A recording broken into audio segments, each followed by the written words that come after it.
నమస్తే అండి, నా పేరు రంగారెడ్డి. నేను తెలంగాణ స్టేట్ గ్రౌండ్ వాటర్ డిపార్ట్మెంట్లో రీసెర్చ్ చేయాల్సి అండి.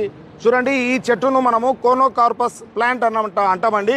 సో కోనోకార్పస్ ప్లాంట్కు మరి జియాలిస్ట్కి ఎలాంటి సంబంధాలు అని అనుకుంటున్నారండి? ఉందండి. చూడండి, ఎక్కడైనా కానీ మీ ఏరియాలో ఇలాంటి చెట్లు ఉంటే గాన అక్కడ భూగర్భ జలాలు అనేది బాగా అడుగంటిపోయే ప్రమాదం ఉందండి. కారణం ఏంటంటే ఈ చెట్ల యొక్క వేరు వ్యవస్థ అనేది చాలా పటిష్టంగా ఉంటుందండి. అంటే దాదాపు 250-300 ఫీట్ల వరకు కూడా దీని వేవర్లు లోపలికి వెళ్ళి అక్కడ ఉండే భూగర్భ జలాలను అన్నింటినీ కూడా అయిపోగొట్టే ప్రమాదం ఉందండి. రెండోది, ఈ చెట్టు కాయలను పుప్పడిని గమనించండి. దీని నుంచి వచ్చే పుప్పడి మనకు శ్వాసకోశ సంబంధం ఇచ్చిన వ్యాధులు రావడానికి అవకాశం ఎక్కువ ఉంటుందండి. సో ఎక్కడన్నా కానీ బోర్లు ఉన్న చోట ఇలాంటి చెట్లను నాటడం మంచిది కాదండి.